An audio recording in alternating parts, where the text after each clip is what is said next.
아직도 모르겠어. 괜찮을까? 뭐가 고민이야. 그냥 자보면 되지. 어머, 미쳤어? 미치지 않았습니다.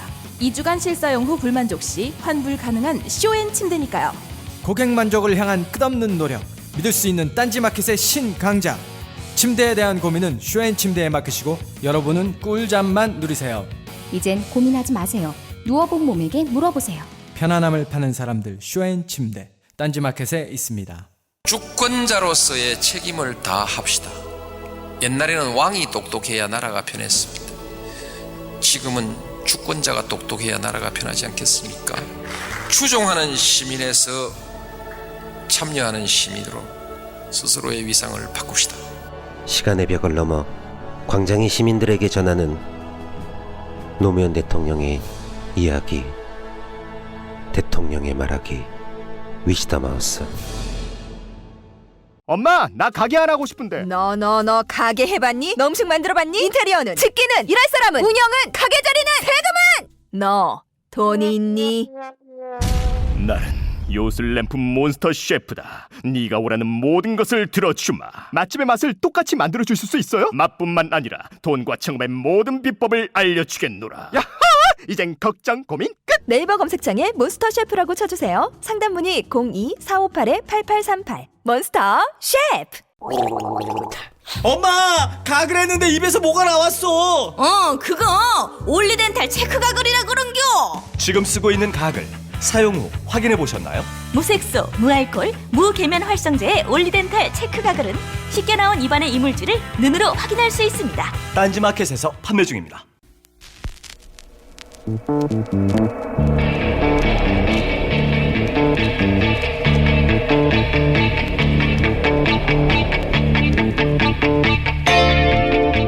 어머니 어디서 오셨습니까? 대구요.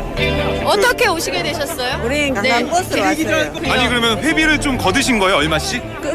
아니 차비는 줘야지요. 차비는 얼마씩 내셨어요? 얼마씩 차비 걷었어요? 줘야 오지. 차비 안 주고 옵니까?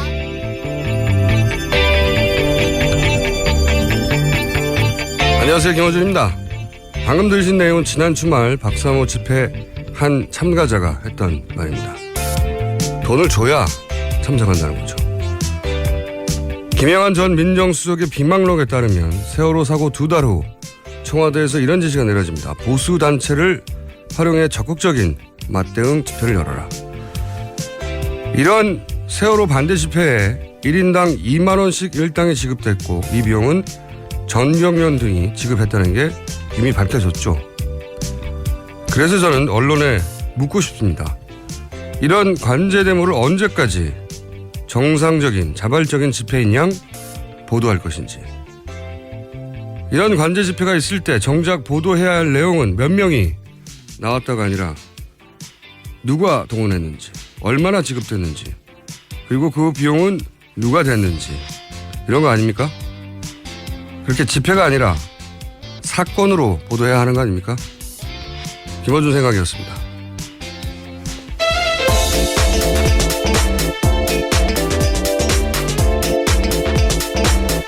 네, 첫 번째 시간 시사인의 김은지 기자입니다. 네, 안녕하세요. 네, 할만해요? 예, 열심히 하겠습니다. 새벽 3시에 일어나야 되는데. 아니, 근데 송채 경화 기자도 처음에는 막 열과 성을 다해서 3시에 일어나가지고. 네. 한 달 정도 지나니까 지치면서 저는 나가 떨어졌어요를 반복하다가 결국 나가 떨어졌는데. 자, 체력 관리 잘 하시고요. 예. 3시에 일어나야 됩니다, 여러분. 이 브리핑을 하려면. 왜냐하면 전날 뉴스를 아침에 다 들여다보고 추격해서 어떻게 말할 건지 정리하고 그런 다음에 저한테 혼나야 되고 또. 예. 자, 첫 번째 뉴스는요? 이 모든 언론이 다 보도했는데요. 이 친박계와 비박계가 서로 이 막말에 가까운 말을 주고받은 내용입니다. 어제 한 친박계 인사는요, 이 비박계 김무성, 유승민 의원을 향해서 인간 이하의 반란군 수괴다라면서 탈당을 요구했고요. 여기에다가 이 비박계가 당을 떠나야 할 사람들은 친박계 핵심들이다 이렇게 받아치면서 계속해서 이 싸움이 가열되고 있는 양상입니다. 이 어휘 구사력을 보면 말이에요. 친박계가 훨씬 화려하다. 예. 여기 친박계는 반란계는 수계라고 하는데 비박계는 당을 떠나야 할 사람은 이렇게 얘기하면 이게 예. 싸움이 안 되잖아요. 말싸움은 지금 지고 있어요. 화력에서는 확실히 조금 예. 말들이 그중에 대표적인 오고 갔던 말들 소개해 주세요. 예, 이 친박계 이장우 의원 같은 경우에는요, 이 김무성, 유승민 의원을 향해서 배반, 배신, 영린의 아이콘이다. 적반하장, 후한무치하다. 이 폐륜하고 집안 대들보까지 뽑아 먹겠다는 거다. 이렇게까지 이야기를 했고요. 여기에 대해서 이 비박계 황영철 의원이 대응을 하긴 했는데 이 말씀처럼 조금 이 화력이 떨어집니다. 최순실의 남자들은 당을 떠나라 라면서 이 8명의 이름을 거론했습니다. 약해요. 예, 그래서 이제 또 이정현 의원이 또 이제 또 대응을 하는데요. 이 유승민 의원을 향해서 탯줄 잘 묻어서 좋은 곳에 태어난 사람. 그래서 사선을 했다라고 이야기를 하고요. 또 유승민, 김무성 의원은 손님이고 객일 뿐이다. 너무 건방 떨지 말고 오만 떨지 말라. 이 뻔뻔하고 가소로운 짓을 하고 있다. 아까 뻔뻔하고 가소로운. 예, 그렇게도 말하고요. 또 여기에 또 친박계 최경환 의원이 거들었습니다. 잠깐만요. 이런 워딩들은 말이죠. 예. 북한을 향해서 하던 겁니다. 과거에 예. 그분들이 북한을 향해서도 죄송합니다. 하지 않던 수준인데 이거 탯줄 잘 묻어서 좋은 곳에 태어나서 사선했다.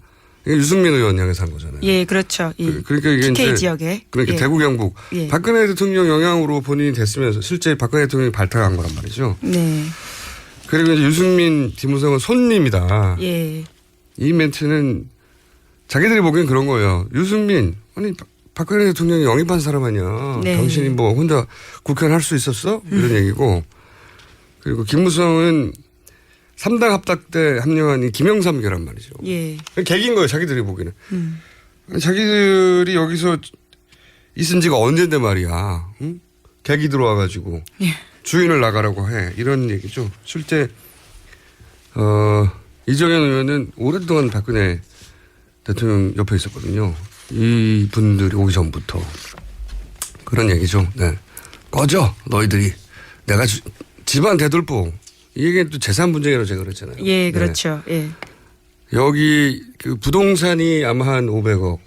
예, 당 재산이 500억 원 정도 한다고 그러더라고요. 네. 그리고 뭐 현금이나 각종 하면 또 한 500억 해서 1000억 정도 된단 말이죠. 나가면 다 거지 되는 거예요. 예. 나가는 쪽이. 춥죠. 예. 네. 추워서 지인장에 나갔어야 깨졌어야 하는 건데 이 재산 분쟁인 거죠. 누가 차지하느냐. 떠날 테면 니네가 떠나라 이런 얘기고. 네. 그래서 결국은 나가긴 나가야 될 것 같은데 왜냐하면 친박 쪽은 나갈 생각이 없어요. 그렇죠. 전혀. 지금 상황은 그런 것 같습니다. 아쉬운 너희들이 나가라 이런 태도이기 때문에. 창당 소식이 있나요? 예, 이 동아일보 단독으로 아침에 나온 소식인데요. 김무성 전 대표가 신당 창당 작업에 들어갔다라는 겁니다.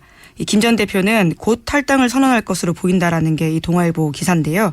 내년 1월 말까지 신당을 만든 뒤 2월 말 대선 후보를 확정하겠다라는 겁니다. 신당 창당을 하려면 돈이 많이 들어요. 이 김무성 전 대표가 이런 얘기를 한다는 건 재정적 준비가 이미 돼 있다는 얘기죠. 그냥 신당 창당하겠다 해서 신당은 되는 게 아니에요, 이게. 예, 그렇죠. 네. 실제 여기에 예를 들어 국회의원들이 한 20여 명 네. 넘게 들어가서 전국 정당을 만들려면 돈이 있어야 된다 우선. 나중에 보전받더라도. 이분은 오래전부터 준비됐다는 얘기죠. 그리고 그 준비가 됐으니까 김무성 전 대표 주변으로 사람이 모인 건데 리더십이 이번에 또 한 번 입증되지 않아서. 이렇게 되면 1월 말 신당 만들어서 2월 말 대선 후보 확정한다고요? 네, 뭐 뉴스에 보면 그런데요. 그래서 이 3월 말까지 다양한 보수 세력과 연대해서 보수 단일 후보로 5월경으로 예상되는 조기 대선에 임한다. 뭐 이런 식의 계획이 쓰여 있습니다. 그래서 유승민 의원에게도요. 배는 내가 만들 테니 선장을 맡아달라. 뭐 이런 식의 이야기를 했다라고 전해지고 있습니다. 저는 유승민 의원은 안 나올 것 같아요. 네, 개인적인 전망이지만. 그러면 이제 1월 말, 2월 말 이때는 3지대. 예. 왜냐하면 단독으로 집권이 안 되는 분들이 많거든요. 그렇죠. 세력이. 예. 3지대도 그렇고 뭐 반기문, 뭐 국민의당, 남경필 지사가 먼저 만들어 놓은 당, 이재호 전 의원이 만든 당 많아요. 지금. 예. 네, 자잘한 당들이 예. 다 연대한다고 봐야죠. 예. 그리고 새누리당 본인들이 정통으로 생각하는 새누리당과 나머지 연대가 만들어질 것 같네요. 보수 쪽에서는. 굉장히 바쁘겠네요. 저희 브리핑이. 예. 당 이름도 여기 힘들어요. 이렇게 되면. 죄송합니다. 김원지 기자도 목소리가 같던데요. 아, 원래. 원래 그래요? 예. 최순실 이 나라의 대통령이었다. 예. 이 한겨레 신문이 아침에 단독으로 보도한 내용입니다. 이 한 달간 열리지 않았던 수석비서관 회의가 최순실 씨 한마디에 12시간 만에 소집된 경우가 있었다라는 건데요. 이 보도 자체는 한 달 전쯤에 나온 것 같은데. 예, 좀 네. 익숙한 내용이시죠. 근데 이 기사에서 조금 눈에 띄는 거는요. 이 구체적인 워딩이 좀 나왔다라는 겁니다.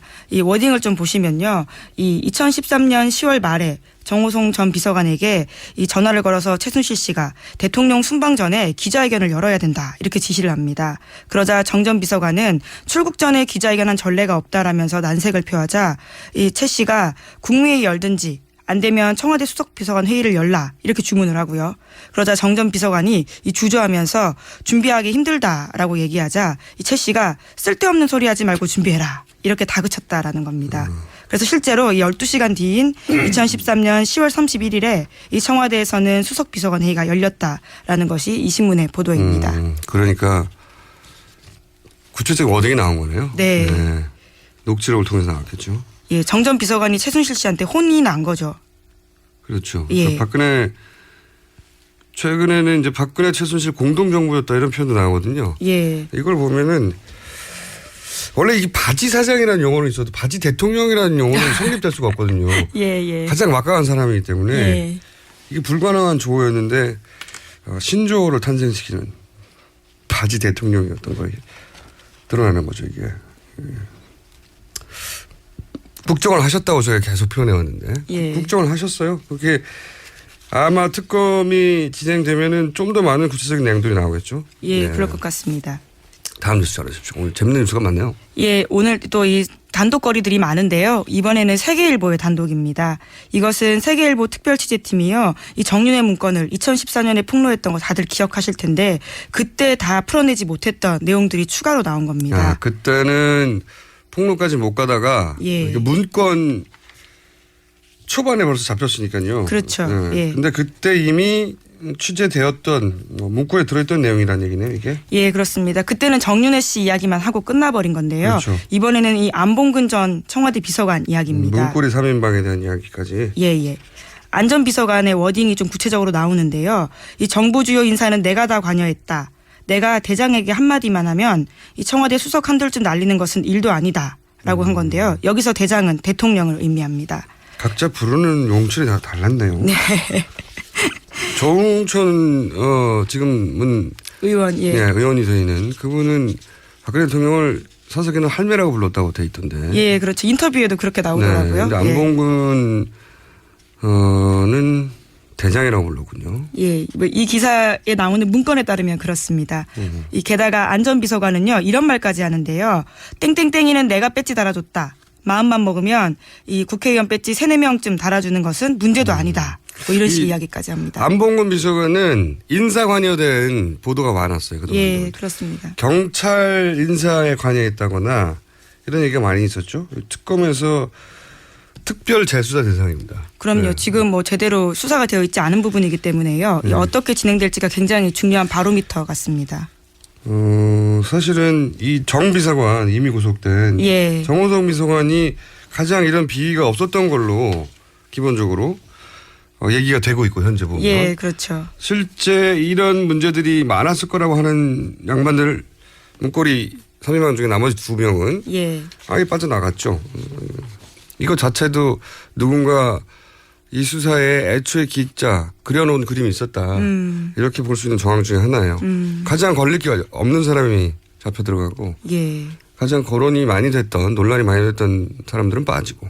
근데 이제 안봉근 비서관 같은 경우는 인사 관여한 이야기들이 많이 나왔는데 여기 이제 구체적인 워딩들이 나온 거네요. 예, 그렇습니다. 알겠습니다. 특검에서 꼭 특검이 제대로 하는지 안 하는지를 지켜볼 바로미터 김기춘, 예, 또 우병우 그리고 문고리 나머지 2인방. 예, 안봉근 이재만입니다. 네. 예. 다음 뉴스는요? 예, 또 SBS 단독 보도인데요. 이 박근혜 대통령이 위증을 지시했다라는 구체적인 내용입니다. 이 미르와 K스포츠 재단 관련된 의혹과 관련해서 이 박 대통령이 이를 은폐하기 위해서 안종범 전 수석을 시켜서 거짓 증언을 하게 만들었다라는 보도인데요. 이 구체적인 물증은 안종범 전 수석의 업무 수첩이라는 겁니다. 여기에 보면 안 전 수석이 대통령의 지시를 듣고 업무 수첩에 정경련 주도했다. 청와대 관여한 게 아니다. 이렇게 써놨다라는 건데요. 이 처음에 이 미르와 K스포츠 재단 관련해서는 이 정경련이 계속했다라고 주장하지 않았습니까? 그렇죠. 이 그것과 기조를 같이 하는 겁니다. 처음에 청와대 해명은 기업들이 자발적으로 한 거다. 그렇죠. 그리고 정경련에서도 정경련 우리가 한 거다. 자발적으로 이렇게 나왔었고 청와대는 상관없다. 근데 이게 이제 안종범 수첩을 보면 대통령이 이렇게 하라고 했다는 거잖아요. 그렇죠. 네. 수첩에 정경련이 주도했다라고 이야기하고 청와대는 관여 없었다고 하라. 네. 이렇게 요약된 다이어리가 나왔다는 거 아닙니까? 네. 사실은 이거 하나만 해도 탄핵 사유라고 저는 개인적으로 생각해요.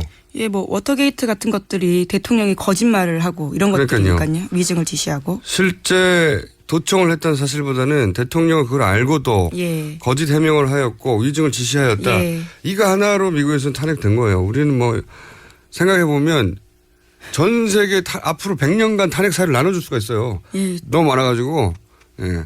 탄핵 사유 부족한 분들에게 나눠줄 수 있을 정도로 종합 선물 세트처럼. 예. 이거 하나만 가지고도 탄핵되는 겁니다. 예. 사실은 말이 안 되는 거죠. 거짓말 하라고 부하 직원에게 지시했다는 거잖아요. 예. 그리고 이거 관련된 뉴스가 또 제법 많이 나왔던 것 같은데 대통령의 지시 스타일. 예, 맞습니다. 이 한겨레 신문의 또 단독 보도인데요. 이 박 대통령이 안종범 전 수석에게 전화로 이 지시를 했다라는 내용입니다. 좀 구체적인 워딩이 여기도 나오는데요. 박 대통령은 전화를 걸어서 안종범 수석에게 이것저것 지시하면서 이 쓰고 있냐? 라는 미심쩍은 목소리로 체근을 하기도 하고요. 깨알같이 쓰라라는 말을 하면서 예, 그러면 또 안종범 수석은 정신없이 받아 쓰다 보니까 이 글씨가 굉장히 흐리기도 하고 했다라는 건데요. 이러한 전화통화 받아쓰기가 수첩 17분량에 가깝다라고 합니다. 아, 진짜 코미디네요. 근데 이 깨알같이 쓰라고 했을 때 그 깨알의 지시가 또 최순실로부터 나왔다는 거잖아요? 예, 그렇죠. 지금 상황을 보면요. 그 깨알같이 최순실 지시를 받아 쓴 다음에 깨알같이 안종범에게 전달하는 거 아닙니까? 예. 야, 코미디네요. 수첩 17권. 예. 이번 게이트의 가장 큰 특징은 사실은 입증이 대단히 어려운 것들이 이렇게 다이어리, 예. 받아쓰기, 예. 통화 녹음, 예. 이런 걸로 다 입증이 되고 있어요. 예. 굉장히 확실한 물증인 거죠. 수첩 예. 17권. 이 수첩 17권을 최순실 씨가 다 채웠다는 거잖아요, 지금. 아, 뭐 지금까지 나온 정황을 봤을 때는 뭐 그럴 가능성이 커 얼마나 보입니다. 많은 지시를 했길래 이게 예. 수첩 17권이 대단합니다. 아주 재밌는 뉴스예요. 예. 뭐 그리고 다이어리 2권. 그러니까 지금 핵심이 되는 게 고 김영환 전 민정수석의 다이어리. 그리고 지금 안종범 예. 수석의 다이어리. 수첩. 17권. 예. 그리고 이제 정호성 비서관의 예. 통화 녹음. 예. 이게 왜 아직도 남아있을까 하는 게 미스테리 중에 하나죠. 예, 맞습니다. 이것도 이번에 언론 보도를 통해서 나왔는데요. 이 정 전 비서관의 아내가 버리지 않고 그대로 가지고 있어서 이것이 없어지지 않고 이 세상에 나올 수 있었다라는 것이 언론 보도입니다. 저는 이런 언론 보도는 사실 그대로 받아들이기는 어려운 부분이 좀 있는데 워낙 예. 버리는 걸 잊어버렸다는 거죠. 한마디로 말해서 버리라고 했는데 예, 그 아내한테 모두 버리라라고 하고 다시는 집을 나왔다라는 건데요. 수사관들이 이걸 버리기도 전에 이제 들이닥쳤다라는 건데 아내는 그 지시를 따르지 않았다라는 거죠. 말이 안 되고요. 예. 버리라고 했을 때 휴대폰 좀 버려 이렇게 했어요. 이거는 정권의 운명과 나의 운명이 걸린 거야. 반드시 버려야 돼 이렇게 했겠죠. 이건 예. 잊어버렸다는 건 전 말이 안 되는 것 같고요. 개인적으로는 일부러 남겼다 쪽에 한 표입니다. 그랬을 가능성도 커 보입니다. 네, 왜 그렇게 생각하냐면 정호성 비서관이 이제 세간의 평판은 대단히 올곧고 네? 그 대통령에 대한 충성심이 높다 이렇게 알려졌긴 한데 예. 본인이 오랜 시간 봐왔을 거거든요. 최순실 씨가 자신에 관련된 의혹들을 어떻게 쳐내서 예. 나머지를 어떻게 제거하는지. 그렇죠. 예. 그러니까 본인만 희생되고 끝날 수도 있다는 불안감이 있었을 거라고 봐요. 저는. 대통령도 함께 지금 추락하는데 예. 막아줄 사람도 없는데 근데 자기가 확인해왔던 이 최순실 씨가 정윤회 문건도 마찬가지잖아요. 그렇죠. 내용은 사실인데 잘려나간 것은 다른 사람들이고 예, 밑에 직원들이었죠. 게다가 그 와중에 한 분은 자살까지. 억울하게 몰려서 자살까지 예. 했고 뭐 자살에 대한 의혹 제기한 분들도 있긴 있어요. 예. 자살이 맞냐고. 여하간 본인만 희생되고 끝나는 거 아니냐. 그러니까 갈등이 있었을 것 같아요. 뭐 과거의 경험들을 비롯해 보면. 네, 근데 갈등이 있었겠죠. 예. 본인이 가진 충성심과 이 파일들이 미칠 영향. 내가 살아야 하냐. 예. 그러니까 이걸 직접 들고 가지는 않고 예. 버리라고 아내한테 안 들리는 말로 했을 수도 있어요. 예. 어쨌든 밝혀지진 않겠지만 이런 휴대폰이 한 덩어리인데 8개 태블릿 PC 한 대 뭐 이렇게 나오더라고요. 이 많은 거를 잊어버리고 안 버렸다는 것도 말도 안 되고요. 버리는 게 좋겠지 이렇게 네. 했을 리도 없고요. 죽느냐 사느냐의 문제인데 좀 그렇게 생각이 듭니다. 자, 하나 둘 정도. 예. 뭐가 더 있나요? 예, 뭐 또 이 한겨레 단독 기사로 나온 건데요. 이 김영한 비망록에서 새롭게 발굴된 내용입니다. 이 김기춘 전 대통령 비서실장이요. 원세훈 전 국정원장 1심 판결을 비판하는 글을 쓴 판사를 비위법관으로 규정해서 2개월 정직 처분을 받아냈다라는 내용인데요. 예, 이게 정말 보고예요. 김영한 전 민정수석 다이어리. 여기서 이제 앞으로 뉴스가 끊임없이 나올 겁니다. 예, 뭐 저희도 열심히 이제 취재하고 있습니다. 보고 있고요. 네, 이게 금방금방 안 나온 이유가 뭐냐면 이제 흘렸었는데 요약해가지고. 예, 맞습니다. 그게 뭘 의미하는지 찾아내야 되고 예, 이 지시가 실제 실행됐는지 아닌지도 찾아내야 예. 되는데 그 연결고리를 막 사방팔방에서 맺고 있는데 조금씩 드러나면서 이런 게 나오는 거죠. 예. 네. 원세훈 전 국정원장 사건은 사실 댓글 사건이죠. 댓글 사건. 예, 국정원 댓글 사건입니다. 네, 댓글 사건을 비판했더니 이 사람을 정직 2개월. 네, 직무 배제하는 방안을 강구하라고 김기춘 전 실장이 지시했더니 실제 정직 2개월 처분 내려졌다는 거죠. 예. 네, 이런 거 꼼꼼하게 하고 있었다는 거죠. 김 전 민정수석의 복수라고 보여집니다. 뭐 일간에서는 그런 이야기까지 지금 나오고 있죠. 워낙 자세한 내용들이 많다 보니까요. 네. 그리고 제목 정도 하나 정도 더 읽으면 끝날 것 같은데요. 아, 예. 이것도 아시아경제 단독으로 나온 기사인데요. 이 고영택 씨, 장시호 씨가 위증을 했다라는 건데 두 사람이 그 국정감사 청문회 나와서 서로 모르는 사이라고 했었는데 뭐 이 신문의 취재에 따르면 두 사람은 연인 관계로 의심받을 정도로 2000년대 중반부터 굉장히 가까웠던 사이다. 뭐 이렇게 나옵니다. 오래전부터 노래방 같이 갔던 사이라는 건 제가 저 개인적인 취재 결과 예. 그 이상의 관계는 모르겠어요. 저는 노래방은 예. 같이 다녔다. 네. 근데 이제 서로 모른다고 했잖아요. 예, 그렇죠. 이거 굉장히 중요한 포인트인데 개개인들이 나는 모른다고 했는데 상대가 안다 그러면은 말이 안 되는 거 아니에요. 예. 사자를 맞췄다는 거거든요. 근데 이거는 각자 변호사가 각자 그 자신들을 조력한 수준에서 이게 나올 수가 없어요. 예. 이게 나오려면 이들 관련자 전체를 놓고 이 사안에 대해서는 서로 모른다고 하고 이 사안은 각자 대응하고 이런 전체 그림을 사전에 짠 사람이 있어야 나는 모른다고 했는데 분명히 나하고 몇 년 전부터 노래방까지는 제가 말할 수 있어요. 노래방 간 사이인데 저 사람이 모른다고 했는데 나는 모른다고 했는데 저 사람이 안다고 해버리면 어떡해요. 그렇죠. 저 사람도 모른다고 할 거를 미리 알아야 되거든요. 예. 그러니까 이게 법률적 조력을 각자의 변호사한테 받은 게 아니라 그 수준을 넘어서서 이렇게 하기로 전체적인 그 그림을 짠 사람이 있다는 거죠. 이 그림을 짠 사람을 특검이 밝혀내야 진정한 이 게이트의 그림이 나온다. 전체 그림이. 그러자면 저는 고영태 씨를 집중 조사해야 된다고 봅니다. 장시호 씨는 이미 수감됐잖아요. 예, 그렇습니다. 고영태 씨는 잃을 게 많아요. 이렇게 많기 때문에 이렇게 많다는 얘기는 본인이 저의 몸인데 예. 당신이 이러다가는 수감될 수 있다는 압박을 그러니까 집중 조사할 대상이라고 봅니다. 왜 이런 거짓말을 했냐고. 거짓말을 한 이유가 있겠죠. 태블릿 관련해서도 거짓말했잖아요.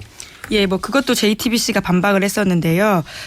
JTBC 기자 만난 적도 없다. 최순실 씨는 태블릿 PC 사용할지 모른다. 이렇게 청문회 때 증언했는데 당장 다음 날 JTBC 기자가 이 모든 이야기들을 반박을 했었었죠.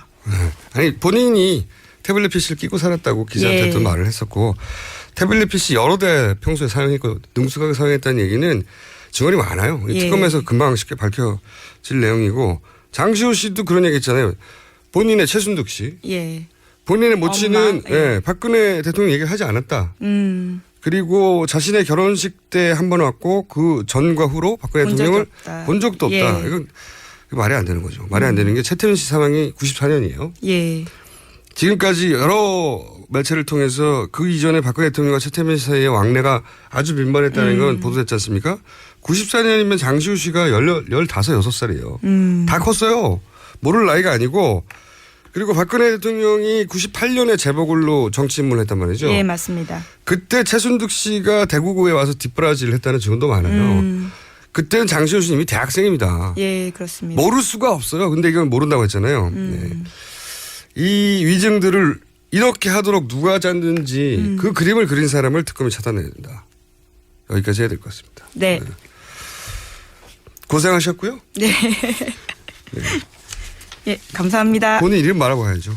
저 시사인 김은지였습니다. 여기까지 하겠습니다. 아무도 묻지도 따지지도 않고 가입하셨다고요? 보험은 너무 어려워요. 걱정 마십시오. 마이보험 체크가 도와드립니다. 1800-7917 마이보험 체크로 지금 전화 주세요. 1800-7917 이미 가입한 보험이나 신규 보험도 가장 좋은 조건을 체크해서 찾아드립니다. 인터넷 한글 주소 마이보험.com 또는 카카오톡에서 아이디 검색 마이보험을 친구 추가하여 상담하실 수 있습니다. 굶고 뛰고 땀 빼고 다 해봤다. 그래봐야 소용없었다. 다이어트는 결국 먹는 게 문제다! 동결건조 채소와 곡물, 단백질, 그리고 효소와 비타민, 미네랄로 만든 다이어트 전용 그린 스무디로 하루 한두 끼만 바꿔 드세요. 검색창에서 비타샵을 검색해주세요.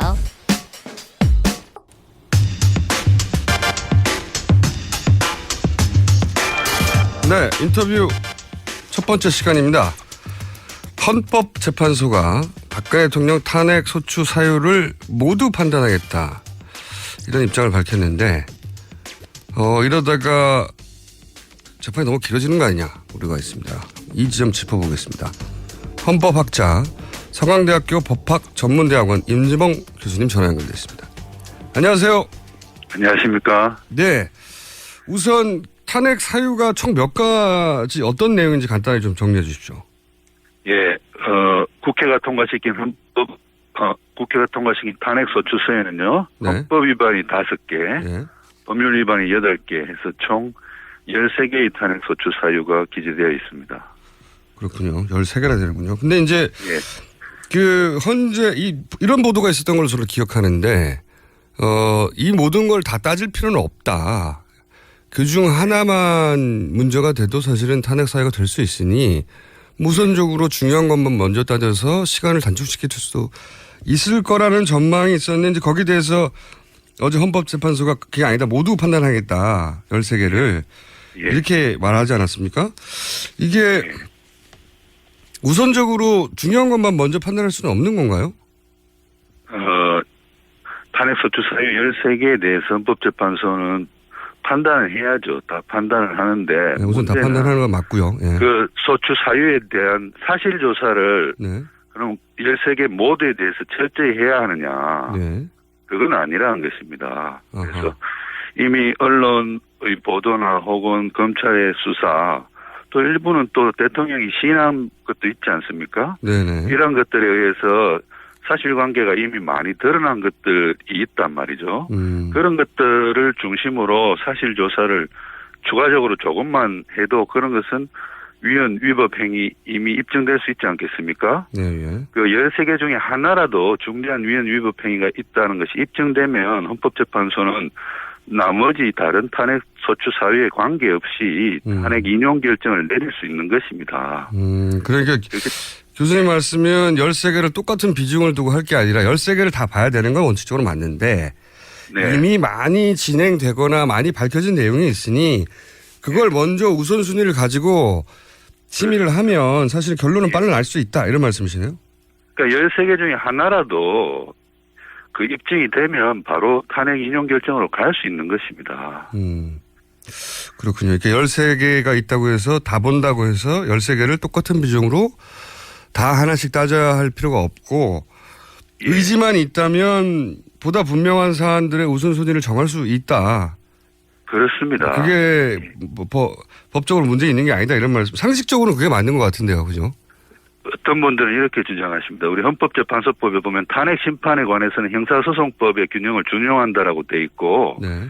형사소송법에 의한 형사재판의 경우는 검찰의 그 공소장에 적힌 공소사실 하나하나에 대해서 판단을 해줘야 되는 거 아니냐. 그리고 사실조사를 철저히 해줘야 되는 거 아니냐. 네. 그러니까 헌법재판소의 이번 탄핵 심판에 관해서도 13개의 탄핵 소추 사유에 대해서 하나하나 사실조사를 철저히 해야 되는 거 아니냐. 이렇게 주장을 하시는데요. 네. 그거는 헌법재판소법 규정을 더 자세히 들여다보면 예. 탄핵 심판의 경우는 형사소송법의 규정을 준용한다. 그 전제가요. 헌법재판의 성질에 반하지 아니하는 한도 내에서라는 전제가 있습니다. 근데 헌법재판의 본질은 뭘까요? 헌법재판은요. 형사재판이 만약에 뭐 범죄 행위를 했다 안 했다 같은 사실조사를 주로 하는 재판이라면 헌법재판은 사실조사보다도 어떤 그 사안의 헌법을 어떻게 해석해서 적용할 것인가를 주로 다루어야 하는 규범적 가치 판단이 주가 되어야 하는 재판인 것입니다. 따라서 형사소송법에 의해서 공소사실 하나하나에 대해서 철저한 사실조사를 해야 한다는 그 형사소송법의 법리는 이번에 이 헌법재판에는 적용되지 않는 것이죠. 헌법재판의 본질은 바로 신속한 규범적 가치 판단에 의한 결정이 이 본질을 이루기 때문입니다. 그러니까 제가 이렇게 잘 이해했는지 봐주십시오. 그러니까 예를 들어서 문서를 건넸다. 국가기밀문서를. 그럴 경우에 이제 사실 판단을 하는 경우에는 몇 번을 보냈냐 하는 게 굉장히 중요한데 네. 10번을 보냈는지 15번을 보냈는지 다 따지지 않습니까? 근데 그렇습니다. 그게 아니라 이번 경우에는 준 것이 이 헌법 정신에 맞냐, 어떻게 규범을 위반했냐, 이게 더 중요하다는 거죠. 맞습니다. 10번을 줬다, 15번을 줬다 따지지 말고. 예. 그렇습니다. 예. 그런데 지금 이제 우려되는 것은 혹시 이렇게 10번 따졌냐, 15번 따졌냐를 다 사실관계를 파악하느라고 이 헌법재판소가 그 판결이 느려지는 거 아니냐 이런 걱정을 하는 거죠. 그렇죠. 그게 정말 큰 우려를 낳고 있는 것이죠. 그럴 수도 있다고 보십니까? 그런 가능성, 그런 걱정들이 있는데. 그런 걱정들이 있는 건 알고 있는데요. 네. 뭐 저는 헌법재판소가 뭐 보여주고 있는 여러 가지 모습들, 예를 들어서 탄핵 소추서가 헌법재판소에 전달된 바로 그날 저녁에 헌법재판관들이 모여서 회의를 했고요. 그리고 바로 그날 저녁에 대통령에게 이 사건과 관련한 답변서를 16일까지 제출하라고 요구했습니다. 네.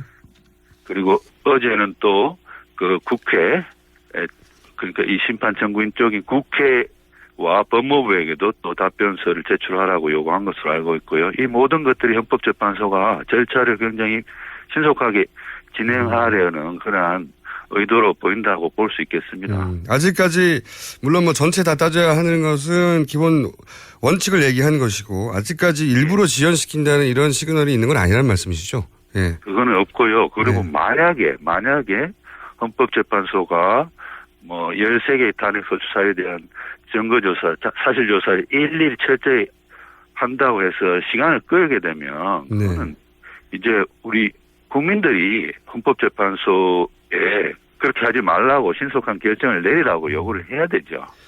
그러니까요. 이게 헌법재판소에 계신 재판관 몇 분이 느끼는 중압감이 과거 어떤 사례하고도 다를 것 같아서 일부러 지연시키기도 쉽지 않을 것 같습니다. 그런 걱정도 많이 있긴 한데, 그죠?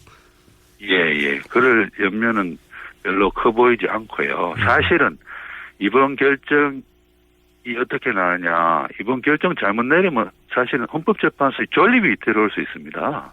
그렇죠. 예. 국회도 날리겠다는 판에. 예. 그렇죠. 만약에 그 차후에 개헌을 한다면 헌법재판소 없애버릴 수도 있는 거죠. 그 정도. 이번에 만약에 헌법재판소와 민의에 정면으로 반하는 그런 결정을 내린다면 헌법재판소 존립이 문제될 수 있는 그런 중대한 사안이라는 것은 헌법재판관들도 인식하고 있을 거라고 봅니다. 이게 상식인데, 근데 워낙 그 박근혜 대통령의 인식은 본인은 잘못이 없고 탄핵 예. 이 기각돼서 복귀할 거라고 하는 의지를 주변에 계속 밝힌다고 하니, 그리고 현 정권이 이를 처리했던 방식이 대단히 은밀하고 예. 뒤에서 힘을 이렇게 압력을 가해서 처리했던 게 자꾸 드러나고 있으니까 이제 걱정이 되는 거겠죠, 일반인들 입장에서는. 그렇죠. 예. 예. 교수님도 그런 걱정을. 예. 이번에는 헌법재판소 뒤에서 뭐 어떤 대통령이 뭐 영향력을 행사하고 이런 것은 불가능합니다. 왜냐하면 대통령 자신이 피소추인 아닙니까? 일종의 재판에서는, 일반 재판에서는 피고란 말이죠. 네네. 피고가 판사한테 뭐 어떤 그 뒤에서 뭐 영향력을 행사할 수 있습니까? 그거는 물론 없죠. 물론 없는데 교수님. 예. 없는 일이 많이 벌어졌지 않습니까?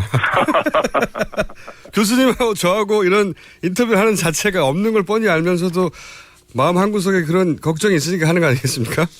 그렇군요. 그런데 저는 뭐 헌법재판소 재판관부 나와분들이 네.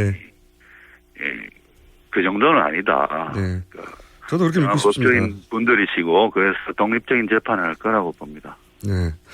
저도 그런 기대를 가지고 그렇게 응원할 생각입니다만 혹여라도 조금이라도 이상한 징후가 있으면 또 인터뷰를 저희랑 하셔야죠. 물론입니다. 심성 있게 인터뷰에 응하겠습니다. 한 가지만 더 여쭤보면 예. 현실적인 문제인데 지금 헌법재판장이 1월 30일 날 퇴임하고 그리고 이정미 재판관은 3월 13일인가 끝납니다. 그렇습니다. 네. 근데 지금 현실적으로 1월 31일까지 판결이 나오기는 어렵겠죠. 저는 가능하다고 봅니다. 하고자만 하면. 서두르면요. 예. 1월 31일 박한철 헌법재판소장 퇴임 전에도 결정이 내려질 수 있다고 보고요. 또 그렇게 해야 합니다. 그게 바람직합니다. 왜냐하면 9명의 재판관 전원이 있을 때 이 중요한 사건에 대한 결정을 내려야 그 결정에 대한 권위도 서고 그렇죠. 국민들에 대한 설득력도 있는 것이죠. 만약에 1월 31일을 지나면 박한철 소장의 후임을 쉽게 뽑을 수 있느냐, 저는 그렇지 않다고 봅니다. 지금 황교안 그렇죠. 권한 대행 체제이기 때문에 권한 대행은 현상 유지적인 권한만 행사할 수 있다고 봅니다. 그렇기 때문에 헌법재판소장 임명과 같은 것은 현상 유지적인 인사권 행사가 아니기 때문에 그렇죠. 그런 것은 권한 대행이 임명권이 없다라고 볼 여지도 있는 것이고 또 국회에서 헌법재판소장 임명과 관련해서는 동의를 해줘야 되는데 동의를 현실적으로 쉽게 얻을 수 있지 않다는 것도 한 요인으로 작용할 것 같습니다. 그게 이제 가장 올바르고 바람직한 데인데 이게 이제 결국 대선하고 연결되다 보니까 각 정치 세력이 언제 하느냐에 따라서 유불리가 갈리다 보니 최대한 늦게 하는 쪽이 있고 늦게 해야 유리한 쪽이 있고 빨리 해야 유리한 쪽이 있는데 그래서 만약 1월 30일이 아니라면 두 번째는 최소한 3월 13일까지는 돼야 되는 거 아니겠습니까? 그죠? 그렇죠. 만약에 3월 13일이 지나서 이정미 재판관까지 퇴임을 하게 되면 9번 중에 7번의 헌법재판관만 남게 되지 않습니까? 네. 그 후임의 임명이 신속히 이루어지기도 힘들어 보이고 그렇죠. 7명이 어떤 이 중차대한 사건에서 뭐 결정을 내린다는 것은 그만큼 권위도 줄어드는 것이고요. 그래서 또 뭐 7명 중에 6명 이상이 또 탄핵의 인용의 입장을 취해야 탄핵 인용 결정이 내려지기 때문에 7명으로 갔을 때는 2명만 탄핵 사유에 해당 안 된다 해도 탄핵 기각 결정이 내려질 수 있는 그런 위험성이 있습니다. 그리고 그때 가서는 뭐 왜 7명이 이런 기각 결정을 내렸느냐 이거 인정할 수 없다 이렇게 국민들이 주장할 수 있기 때문에 그러한 7명이 내리는 결정은 바람직하지 않죠. 가장 바람직한 것은 9명 다 했을 때, 즉 박한철 소장이 퇴임하기 전에 결정을 내리는 것이라고 봅니다. 그러니까 최소한 1월 31일이 가장 바람직하고 최소한 3월 13일 이전에는 나와야 한다. 네. 그렇습니다. 예. 알겠습니다. 교수님 오늘 여기까지 하고요. 저희가 걱정될 때마다 전화드리겠습니다. 예, 그렇게 하십시오. 네, 감사합니다. 감사합니다. 지금까지 서강대학교 법학전문대학원의 임지봉 교수님이었습니다.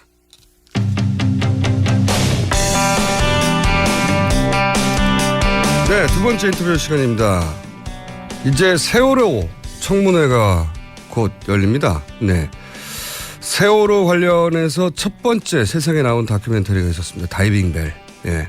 그 다이빙벨을 그동안은 어떤 방송 매체도 방영해 주지 않고 있었는데 오늘 밤 9시 반에 드디어 TBS TV에서 방영을 한다고 합니다. 해서 다이빙벨 감독 고발뉴스 이상호 기자 연결해 보겠습니다. 안녕하세요. 네, 이상호입니다. 네. 목소리가 굉장히 씩씩해지셨는데. 네. 이 TV에 첫 방영되니까 기분이 좋으신 거죠, 이거? 아, 기분 좋죠. 여태까지는 사실은 뭐 많은 분들이 함께 했지만은 매체적으로는 영상으로는 혼자 였고 사실 아시다시피 부산 영화제에서 거의 미운놀이처럼 결국 이것 때문에 이제 뭐 부산 영화제 흔들림. 그렇죠. 부산 영화제에서 다이빙벨 상영 관련해서 이 부산 영화제 그냥 둬선 안 된다 해서 부산 영화제가 마구 흔들리고 지금까지 비정상적으로 운영되고 있죠. 그렇죠. 그러니까 제 입장에서는 책임이 커요. 아, 그러니까요. 그러니까 언론에서 할 수 없어서 결국 이제 제도권 언론에서 잘려서 어쩔 수 없이 영화라도 만든 건데 그나마 사랑방에서 틀었는데 그것 때문에 지금 부산 영화제가 흔들리고 하니까 물론 그 표현의 자유를 지키고자 하는 이용관 집행위원장이나 우리 영화인들은 아름답지만 제 입장에서 되게 죄송했죠. 네, 왜냐하면 이용관 전 부산 영화제 집행위원장이 기소가 됐고요. 예산도 삭감됐고요. 영화제는 감사를 받고요. 난리가 났어요, 아주. 그리고 또 다이빙벨 영화 틀어줬던 우리 작은 하지만 소중한 극장들이 많이 있어요. 네. 한 20개 정도. 그분들이 다 또 불이익을 당하시고 했죠. 그러니까 불행을 뿌리고 나중에 다녔어요. 최근까지. 이상훈 기자 가까이 가면 안 됩니다.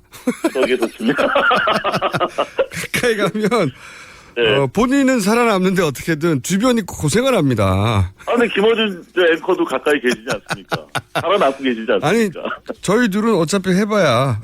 네. 저희 둘에 가까이 오면 안 되죠. 이런 불이익을 당한 사람이 많습니다. 네. 많은데, 이번에 이 관련해서 특검에 고발장을 제출할 거라고요? 아, 어제 하셨어요. 그러니까 뭐 참여연대랑 네. 그 독립영화 제작자들이랑 여러 단체가 연합해가지고 이 다이빙벨 문제만 거론한 것은 아니고요. 네.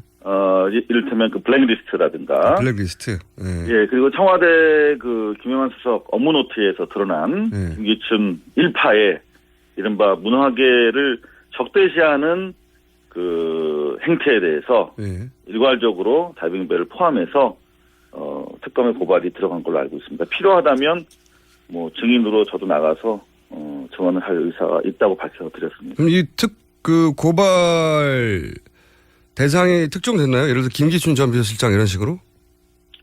일단 김기춘 비서실장이랑 조 문체부 장관 이 두 분이 특정된 걸로 알고 있어요. 조윤선. 네. 그래서 김기춘 전 비서실장이 거꾸로 이상호 기자를 고발하기도 하지 않았습니까?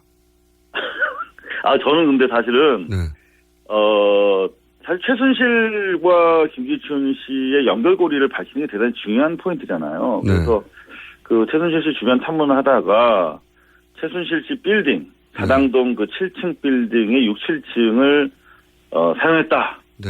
김기춘 전 비서실장이 그런 보도를 했었고 끊임없이 민사만 들어온 줄 알았는데 형사가 어제 또 들어왔더라고요. 어제. 지금 주거니 받거니 하고 있군요. 김기춘 전 비서실장과. 예, 아니 먼저 그분이 주셨죠. 예. 네, 그렇군요. 근데 이상호 기자는 고소고발 많이 당해왔으니까요. 스스로 잘 극복하시고요. 아니 뭐 사실 이렇게 당사자가 되면 오히려 조치어 취재하기가 이제 상대방으로부터 정보를 더 요구할 수가 있기 때문에 아주 최순실, 김기춘 사이를 밝힐 수 있는 좋은 기회를 주셨다고 생각을 하고 있습니다. 고발당한 것이 형사고발 명예훼손인가요? 네, 명예훼손입니다. 익숙한 범죄네요. 예, 많이 제가 걸려봤죠. 예. 근데 지금 또 이 다이빙벨 말고 다른 영화를 제작 중인데 그 제목이 7시간이라서 대통령 7시간 지난번에 한번 나오셔가지고 7시간 이제 가설 중에 하나가 혹시 성형 관련된 시술이 아니었냐고 하는 의혹을 저희 방송에서 제기하셨지 않습니까? 그렇죠. 예. 그게 이제 영화로 만들어지는 겁니까? 그렇습니다. 대통령이 7시간이라는 영화를 만들었다고 사실 그것 때문에 회사에서 정직을 받고 회사를 그만둔 거거든요. 그런데 뭐 상식적으로 7시간 공백을 어떻게 하면 우리가 확인해 볼 수 있을까? 그러면요. 최근에 재미있는 뭐 글을 보니까 아무것도 안 했을 수도 있다. 멍 때리고 있을 수도 있다. 라는 획기적인 주장이 제기돼가지고 좀 움찔하긴 한데 상식적으로 이제 프로포폴이라든가 머리 단장이라든가 그런 것들 제반 뭐 작용하지 않았을까. 그동안 취재를 보면 혹시 지난번 저희가 한 달 반 정도 전에 인터뷰했던 내용에서 추가 취재된 것 중에 오늘 밝힐 수 있는 게 있나요? 아니, 안 그래도 좀 전에 작가께서 물어보시더라고요. 고영태 씨랑 뭐 장시호 씨 관련해서 위증 혐의 밝힐 수 있는 내용이 있냐고. 네네. 근데 사실 저는 최순실 측근 한 5-6분과 오랫동안 취재를 하면서 그분들 녹취 파일을 많이 가지고 있는데 그래서 다시 한번 쭉 들어봤어요. 그랬더니 고영태 씨 같은 경우는 사실 뭐 아무래도 숨기고 싶었던 이야기들이 많지 않았을까. 근데 적어도 제가 가지고 있는 자료에 보면은 그분이 하신 말씀이 좀 부합이 안 되는 부분이 많이 있다. 이 정도 말씀드릴 수 있을 것 같고요. 장시호 씨 같은 경우도 뭐 이전에 박근혜 씨랑 뭐 안면도 없는 사이다. 뭐 이런 취지로 말하신 것 같아요. 박근혜 대통령을 자기는 2006년까지는 들어본 적도 없고 본 것도 본인 결혼식 한 번뿐이다. 이렇게 얘기했죠. 그렇죠. 대한민국의 일종의 이제 연쇄적 바보 선언이 잇따르고 있는데 김기춘 씨를 비롯해서 바보인 거죠, 바보. 근데 말씀하시는 거 보니까 바보는 아닌 것 같더라고요. 본인이 취재한 바에 아니면 그것도 사실이 아니다. 사실 이게 어렵다는 거죠. 어렵다. 네. 예. 근데 이제 영화에 담아야 되니까 지금 방송에서 이미 다 공개할 수는 없고 영화 그런 얘기네요. 네. 장사 잘 하시고요. 예. 다이빙벨. 네. TBS TV 9시 반에 국내 TV 최초로 방영됩니다. 오늘 말씀 감사합니다. 네, 감사합니다. 수고하세요. 고발뉴스 이상호 기자였습니다.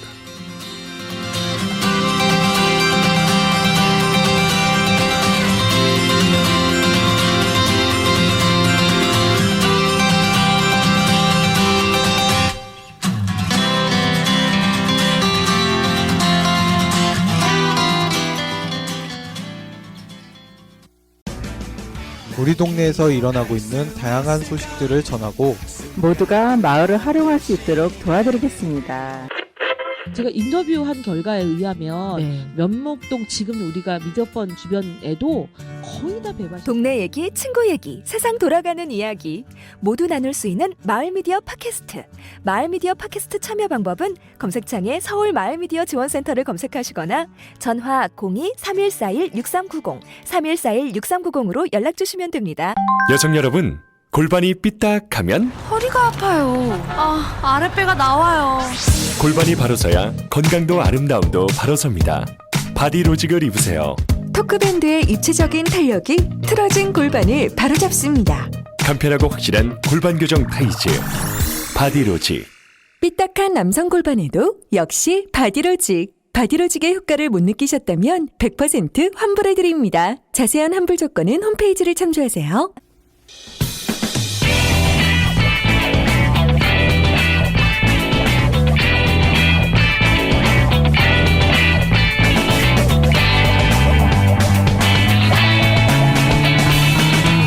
김어준의 뉴스공장.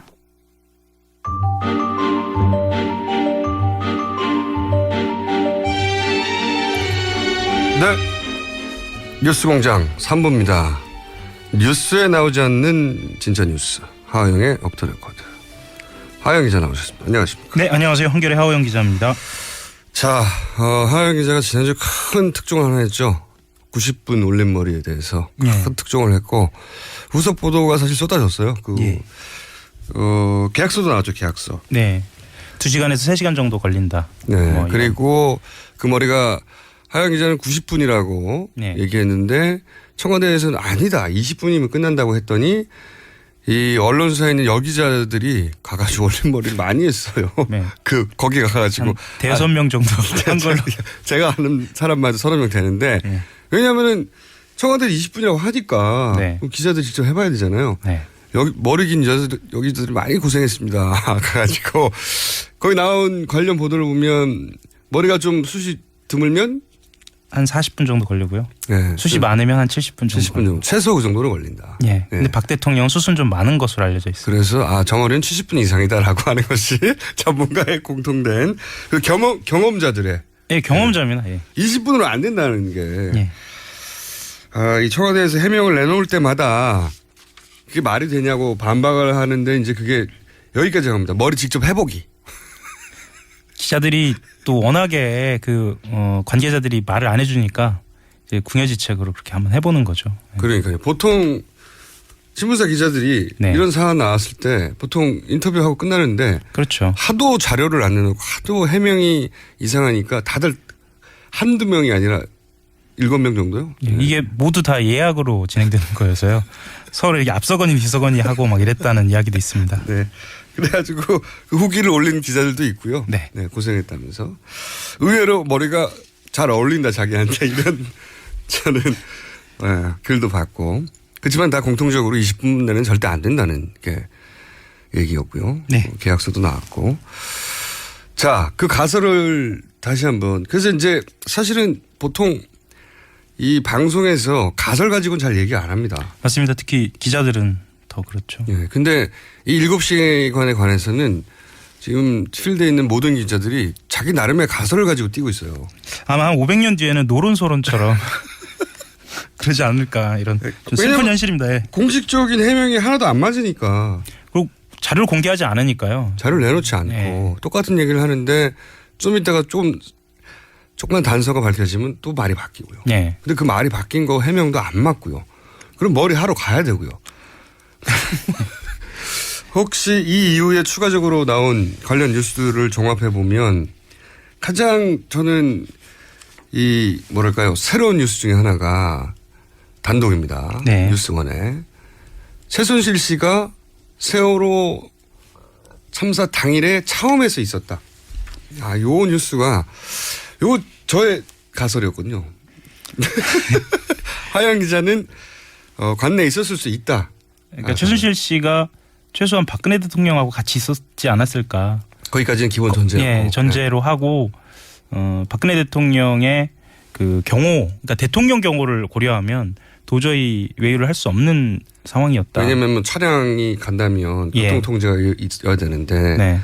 교통통제가 있었다면 많은 사람들이 봤을 것이고 네. 어떻게 그게 가능했겠냐 하는 의구심에서 출발하는 거죠. 뭐 그것도 합리적으로 받아들여지고 있죠. 저는 그래서 헬기설을 주장했었고 그런 교통통제가 필요 없다. 저는 계속 아니라고 얘기하고 있죠. 네. 네네. 그리고 기자들 사이에서도 설이 많아요. 뭐 우리가 인터뷰했던 2부에서 이상호 기자는 이제 시술설, 네. 시술설도 있고요. 그다음에 초반에는 뭐 굿설도 있긴 있었습니다. 네. 그건 좀 사라진 상태고요. 낮잠설도 있고요. 최근에는 네. 아무것도 하지 않았을 수도 있다는 설도 있고요. 네. 그리고 지금까지 각광받진 못했지만 줄기세포설도 여전히. 네. 그런데 같이 최순실 씨와 있었을 가능성이 높다라고 하는 것은 이제 최근에 보도된 정황들 때문에도 그렇지만 박근혜 대통령의 당시 그 일정을 보면 수요일이 비어 있어요, 항상. 네, 한 2달 사이에. 네, 2달간. 그랬죠. 휴식이 필요하면 어차피 출근 안 하시니까 계속 휴식하는 상태인데 굳이 수요일에는 공식적인 일정을 왜 하나도 잡지 않았거든요. 거의 2달 동안. 그러니까 주말에 또 쉬거든요. 그러니까 주말에 일하는 게 아니에요. 그러니까 주말 빼고입니다. 예, 빼고입니다. 주말 이틀 빼고 또 수요일은 항상 비워둔 거예요. 예.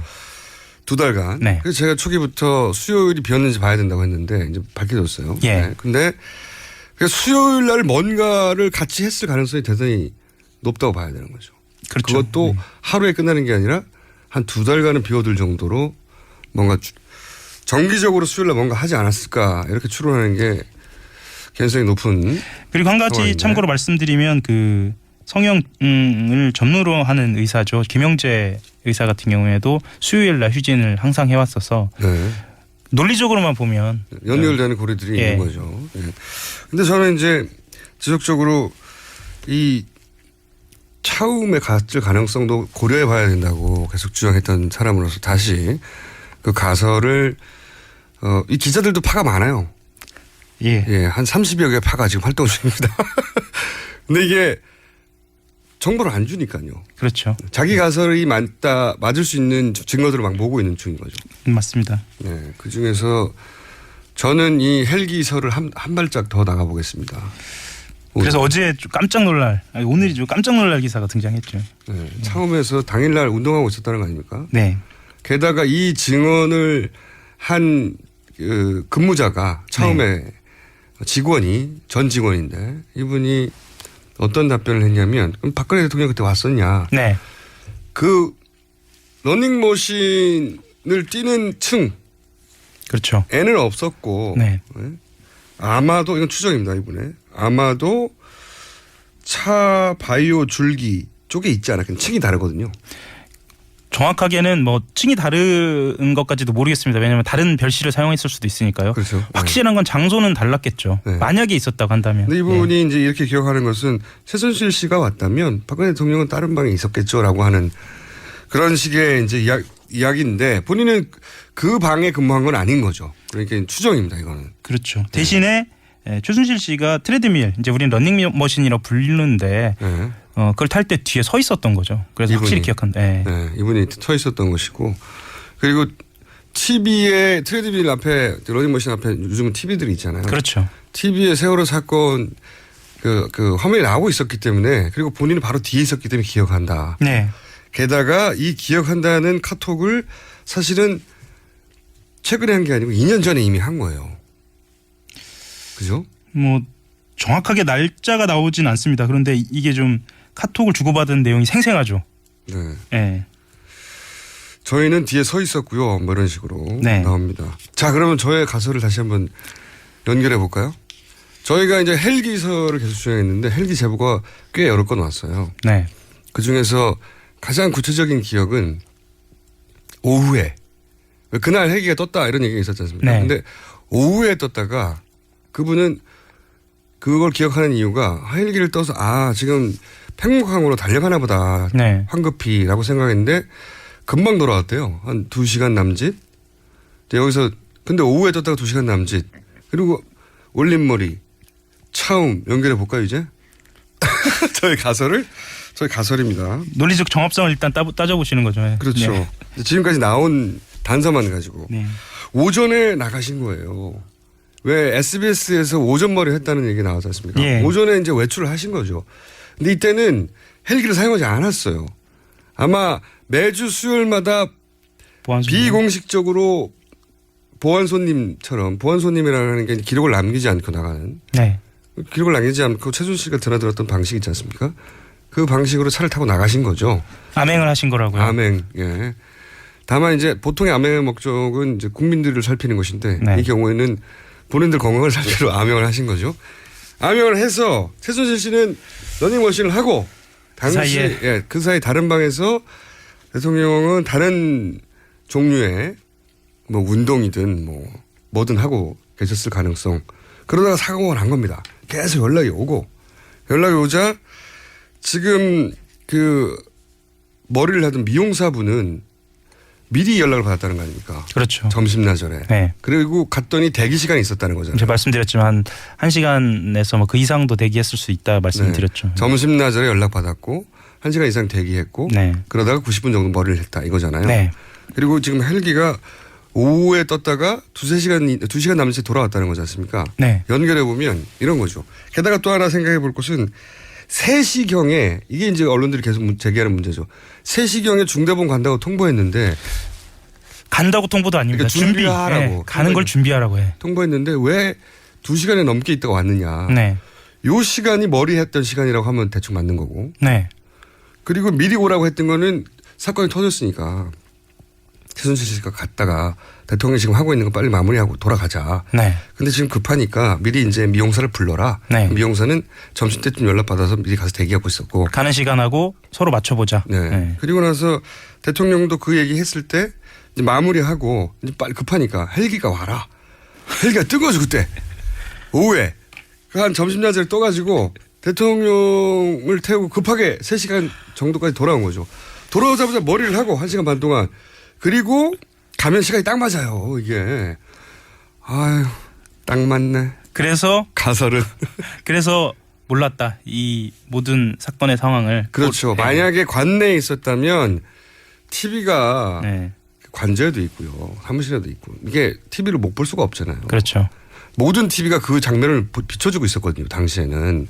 근데 아이들이 갇혀 있고 배는 이미 뒤집혀서 가라앉았다는 사실을 TV를 한 컷이라도 봤다면 그냥 다 알 수밖에 없는데 다 알 수밖에 없잖아요. 무슨 대단한 브리핑이나 그걸 받지 않아도 알아요. 그냥 보면. 그렇죠. 그러니까 네. 한겨레에서 사실 뭐 하나는 성공기고 하나는 실패기인데 그 두 축으로 박근혜 대통령이 7시간을 취재를 했는데 하나가 올림머리 하나는 식사 시간이었거든요. 네. 점심 식사. 네. 근데 점심 식사를 하는 장소에는 TV가 켜 있죠. 점심 식사 관련해서 이제 최근에 조리장이 인터뷰를 하면서 점심 식사는 밥이 들어갔고 비어서 나왔으니 있었다 인터뷰를 했거든요. 그러면서 이제 관련 다른 인터뷰도 했지만 관련 다른 인터뷰들은 이미 밝혀진 내용을 보완하는 수준이고 그렇죠. 새로 밝혀진 건 하나밖에 없어요. 점심 식사를 자기가 직접 보지 못했지만 공깃밥이 비었으니 했던 것으로 자기는 기억한다. 예. 이게 유일한 보도거든요. 예. 저는 요 대목이 오히려 거꾸로 의구심이 가는 대목이었어요. 세월호 청문회 7시간 따지기 되는 직전에 갑자기 조리장께서 아니 있었다고요 라는 증언을 한 것과 마찬가지거든요. 네.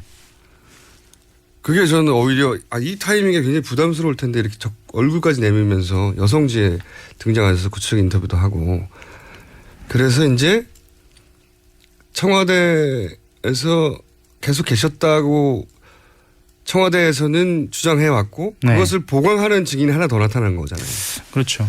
근데 저희들은 그럼에도 불구하고 이게 헬기 소리에 대한 제보 말고는 도저히 의전과 관련돼서는 있을 수 없는 일이 벌어졌기 때문에 이게 그 부분에서는 여전히 헬기설은 저 혼자 주장하고 있습니다. 단독 어거지고요. 단독인데 기자들이 그렇게 아니라고 얘기하는데도 계속 주장하고 계십니다. 예. 단독 어거지고요. 그렇지 않으면 설명되지 않는 포인트가 너무 많으니까. 예. 이동 시간도 긴급히 와야 되고. 그러니까 3시부터 비는 시간도 3시부터 비는 시간은 한겨레 단독이 밝혀낸 거예요. 90분 머리. 예. 그런데 왜 진작에 와서 계속 대기했느냐. 딴 곳에 있었다는 얘기거든요. 그 현장에 있었다면 즉시 머리를 했겠죠. 박근혜 대통령 이 미용사가 도착하자마자 머리부터 했겠죠. 밖에 나가려면은. 근데 대기했대잖아. 없었다는 얘기죠. 근데 머리를 할 수 있을 만큼 몸을 가누기 힘든 상황이었거나 뭐 그랬을 수도 있긴. 그게 이제 청와대 내에 있으면서 짐작입니다. 뭐 여러 가지 예를 들어서 각종 주사를 맞다가 좀 피곤해서 주무셨다든지 뭐 이런 가설이잖아요. 네. 저는 그 가설은 말이 안 된다고 생각하고요. 헬기설. 단독 어거지. 마침 오전에는 나갔다가 오후에는 긴박하여 헬기 타고 돌아왔다. 이런 설이 저의 가설이고요. 한 가지만 간단하게 말씀을 드리면요. 저도 이 최순실 씨가 처음에 있었다는 기사를 꼼꼼하게 보니까 제보자가 굉장히 조심스럽습니다. 그래요. 맞아요. 예. 박근혜 대통령이 안 왔었느냐라고 묻자 기억이 잘 나지 않는다라고 대답했거든요. 그러니까 NCND 그러니까 확언도 부언도 안 하는 것하고 굉장히 비슷하고요. 그 즈음에 길라임이라는 이름을 본 적은 있다. 이 정도면 이제 당시 한 달여간 2달 가까이 수요일만 비었던 것과 연결될 수 있는 거죠. 그 즈음에 수요일 비는 일정은 대부분 이 처음에 와서 관련 뭐 운동이든 뭐 어떤 피로 회복이든 뭐 마사지든 뭐 시술이든 주사든 여기서 관련됐을 가능성이 높다. 그리고 마지막 말도 굉장히 인상적입니다. 길라임은 아마 차바이오 줄기 쪽에 있지 않았겠냐라는 거는 굉장히 습관적으로 그쪽에도 있었다라는 어떤 그런 멘트를 본인이 보이거든요. 알기로는 내가 그쪽 담당은 아니지만 그쪽에 있었다고 평소에 알고 있었다. 이런 정보가 있는 거죠. 아마 특검에서 조사를 반드시 할 것으로. 그리고 예. 그 수요일 날 그 성형외과 김 원장 수요일 날 항상 비었다는 이분도 일로 갔을 수도 있죠. 처음으로. 왜냐하면 그 병원은 시설이 처음과는 비교할 수가 없는 곳이거든요. 그렇죠. 시설 자체는 작은 병원이에요. 예. 작은 병원인데 이분이 글로 갔을 수도 있죠. 출장을. 뭐 그랬을 수도 있죠. 그리고 참고로 하나 말씀드리면 차움 그리고 머리하는 그 미용실 다 최순실 씨의 집하고 멀지 않은 거리에 다 위치하고 있습니다. 멀지 않은 정도는 앞집 뒷집 수준이죠. 맞습니다. 맨 처음에 한겨레가 특종한 것도 그 재단에 그렇죠. K스포츠 재단. K스포츠 재단 설마 하고 찾아봤더니 집 앞이어서 찾아낸 거 아닙니까? 마사지 센터가 진짜 집 앞이더라고요. 스포츠 센터의 이사장이었나요? 네, 마사지 센터였습니다. 그러니까 스포츠 센터 이사장과 최순실 씨와의 관련성을 찾을 수가 없으니까. 그런데 그 스포츠 센터 원장이라고 하니 혹시 집 앞인가 했더니 진짜 집 앞이어가지고.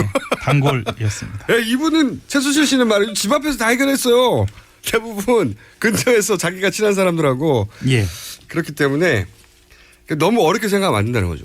그날도 거기 가서. 집 앞에서. 예, 최근 그 즈음에 2달간 했던.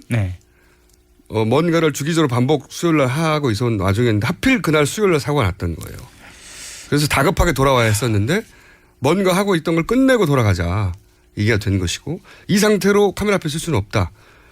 그래서 다급하니까 일단 헬기를 불러서 왔고 3시에 미리 말을 해둔 거고 가긴 간다고. 그런데 5분 거리를 2시간 있다 갔잖아요. 거기는 본인이 밝혀냈잖아요. 90분 동안 머리를 한 것이고. 그렇죠. 네. 헬기설 강력히 주장합니다. 하지만 물증으로 과연 입증될 수 있을까?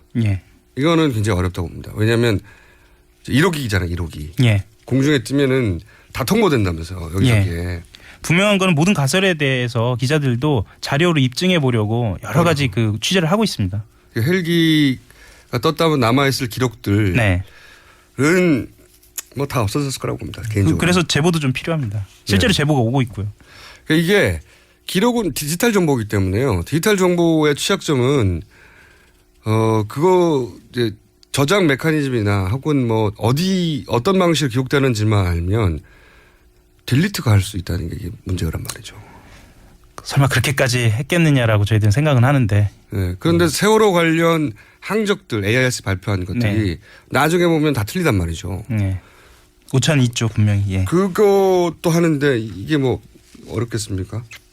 당일 하루에 잔존한 기록인데 다만 이걸 없앨 수가 없을 것 같아요. 그걸 레이더에서 봤던 사람이 있을 수 있잖아요. 그렇죠. 그걸 기록한 기록은 사라져도 저도 이제 궁금해서 알아보다 보니까 기록이 두 군데 되는 게 아니더라고요. 그렇죠. 육군, 공군, 해군, 합참, 국방부 뭐 이렇게 해서 그 병사들은 있을 겁니다. 그걸 본 병사들은 있을 수 있어요. 기록은 사라져도. 어디 계십니까? 한겨레나 TBS나 뭐 JTBC나 어디든 좋아요. 좋습니다. 어디든 좋습니다. 어디든 좋으니 조용히 나 보긴 봤어 정도만.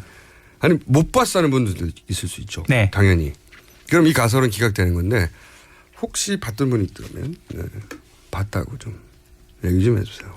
쓱 와서 혹시 이 한겨레가 밀고 있는 가설이 좀 더 한 발자국 더 나간 지금 취재가 된 게 있긴 있습니까? 혹시 보도는 아직 못해도? 저희들은 이제 그 무게를 싣고 있는 점은 차움하고의 관련성은 확실히 무게는 싣고 있습니다. 관련성은? 더 자세히 말씀드리기 조금 어렵고요. 근데 그것 또한 자료가 굉장히 많이 남아있지 않아서. 다 삭제했다잖아요. 그러니까요. 전 직원 혹은 현 직원들이 여러 언론을 통해서 단발적으로 나왔던 직원들은 진술만 있어서 좀 어려움이 있습니다. 다 삭제했다는 거죠. 입증하기 어려운 거죠. 그럼 차움 관련성에 대해서 얘기하고 있으면 그러면 가긴 갔다고. 헬기는 빼고요. 헬기설을 부인한다. 헬기는 빼고요. 헬기설을 내가 주장했기 때문에. 제가 아니라고 계속 말씀드리잖아요. 차로 해요. 그러면 그쪽은. 차량설, 헬기설. 자, 오늘은 여기까지 하고요.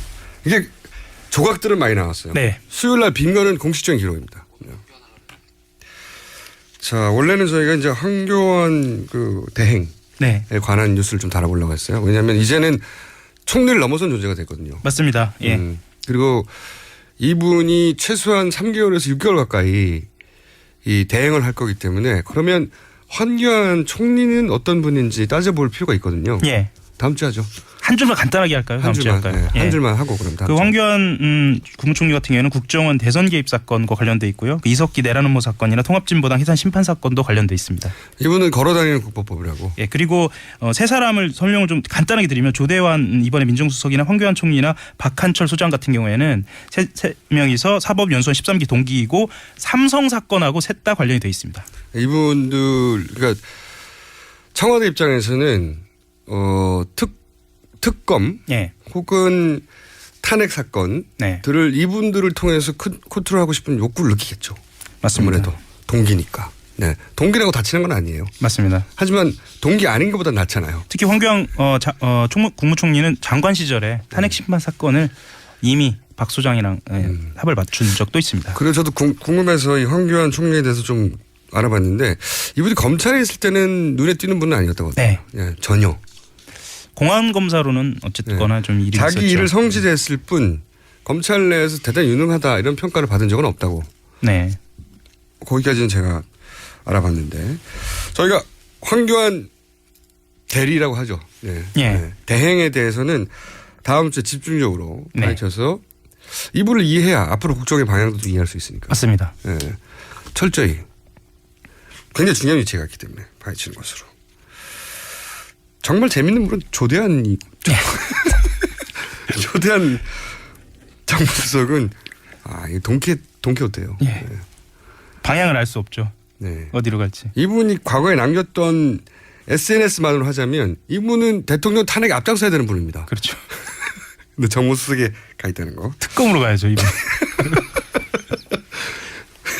대통령을 거의 구속하라는 정도의 주장을 했어요. 예. 김기춘 비서실장에 대해서도 뭐라고 그랬었죠? 우병우 전 민정수석에 대해서는 사입이라고 했고. 그렇죠. 김기춘 실장 중요한 게 아니고요. 일단 박 대통령 뇌물죄 이야기 한 걸로 그냥 그러니까 끝났습니다. 주요 인사들 있잖아요. 예. 다 욕했어요. 다 욕하고 막 구속하라고 하고. 네. 라고 읽힐 정도의 SNS를 많이 남겼죠. 그래서 이 공직자들은 SNS를 하면 안 되는 겁니다. 본인이 어디로 갈지도 모르는데. 여기까지만 할까요? 네. 자, 다음 주에 집중적으로 이 세 분을 파헤치는 것으로 하영 기자가 현장 취재해서 특히 검사들 취재를 좀 해주세요. 네, 알겠습니다. 검사들의 논평이 제일 정확하고는 이런 때. 네. 그 사람 급이 아니야 이런 거 있잖아요. 네. 아니면 여기까지만 할까요? 하영 기자였습니다. 안녕히 돌아가세요. 네, 한겨레 하영 기자였습니다.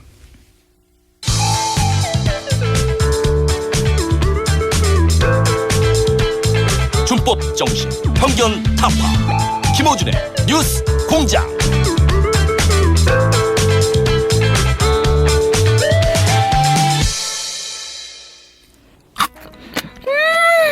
맛있어. 너무 맛있어. 와, 아삭거리는 소리 들려?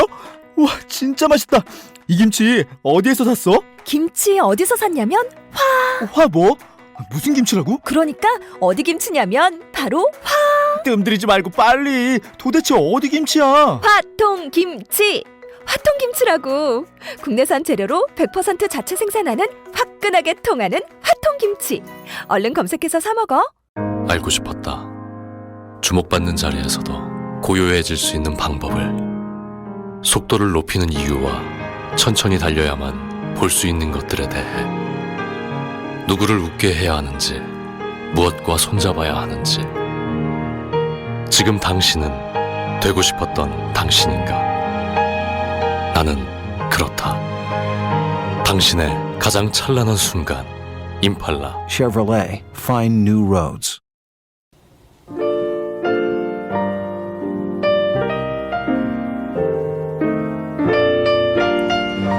자, AS 시간입니다. 중전맘이라는 분이 공장장은 헬기 성애자라고. 푸하하. 3794 셜록 김어준. 바꿔주세요. 털록으로. 네. 늘 가설 이상의 것을 증명해준다. 이거 제 자랑인데 제가 가설을 세워가지고 그 가설이 거의 유사하게 맞지 않은 적이 별로 없습니다. 지난 세월 동안. 자, 그렇게 주장 다시 한번 하고 7724 우병우 잡으면 선물 준다고 해주세요. 이거 선물 내건 분 많죠 지금 이미. 예. 정봉주 전 의원, 안민석 의원, 김성태 의원. 그래도 누가 있죠? 네, 돈이 점점 불어나고 있어요. 네. 자, 한 가지 공지사항은요. 다이빙벨 문의가 많이 와서 다시 말씀드리면 세월호 다큐 다이빙벨 9시 반에 TBS에서 하는데 케이블 TV, IPTV, 유튜브, 에브리온 TV에서 볼 수 있고 자세한 내용은 TBS 홈페이지에 들어가시면 지역마다 사업자가 다르니까 확인할 수 있습니다. 여기까지 하겠습니다.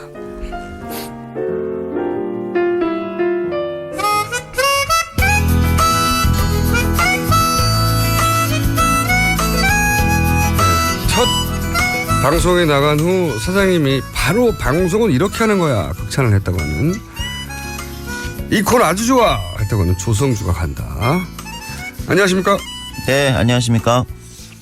조성주 정의당 미래센터 소장님. 지금은 전입니다. 네, 전 소장입니다. 네. 꼭 전자 붙여주세요. 원래 그냥 한 번 소장하면 다 소장하는 거고요. 소장이 부르고 한 번 의원하면 다 의원이라고 부르고요. 한 번 사장은 다 사장이라고 부릅니다. 네. 자, 오늘은 아니 이번 주는 어디를 갔다 오셨습니까? 그러니까 지난 금요일 날 박근혜 대통령이 이제 국회에서 탄핵되었죠. 정확히 이제 국회에서 탄핵안이 가결된 거고 이제 헌법재판소 일정에 남아 있는데요. 더 잘 아시겠죠, 청취자분들이. 그런데도 금요일 날 대통령이 국회에서 결국은 이제 탄핵되는데도 토요일 날도 촛불 집회가 계속됐습니다. 사실 네. 막 우리가 200만 이런 숫자에 익숙해지다 보니까 그날도 100만 나왔다는데 네. 좀 적게 나왔네.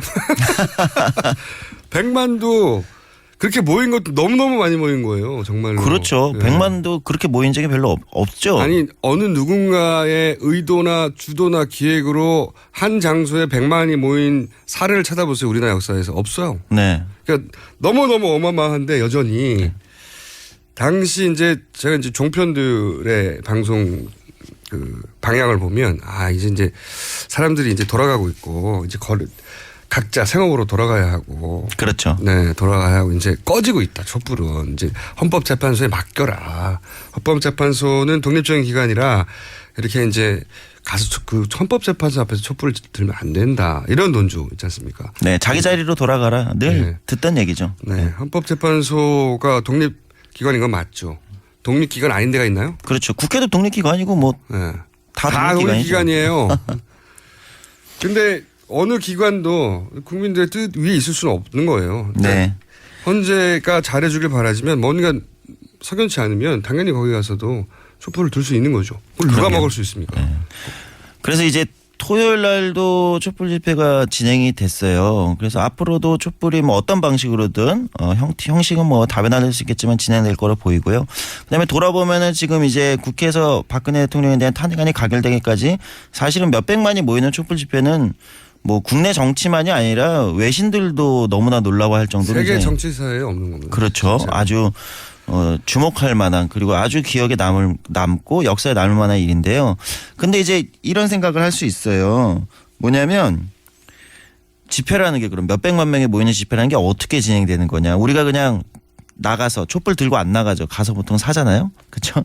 그냥 옷만 두껍게 입고 나가가지고 거기서 촛불 들고 앉아있으면 집회가 진행이 되는 거냐. 집회가 만들어지는 거냐. 사실 그렇지 않거든요. 네, 준비한 분들 만나셨구나. 그렇죠. 네. 촛불 집회를 지금까지 준비하고 기획하고 이걸 이제 사회 보고 이렇게 해왔던 1000개가 넘는 단체가 연대했다고 하는데. 그렇죠. 네. 여기에 이제 상황실 분들을 만나고 왔습니다. 박근혜 퇴진 비상 국민행동 여기 상황실을 만나고 왔습니다. 이름이 너무 길어요. 줄여가지고 비상행동 뭐 이렇게 부르기도 합니다. 네. 예.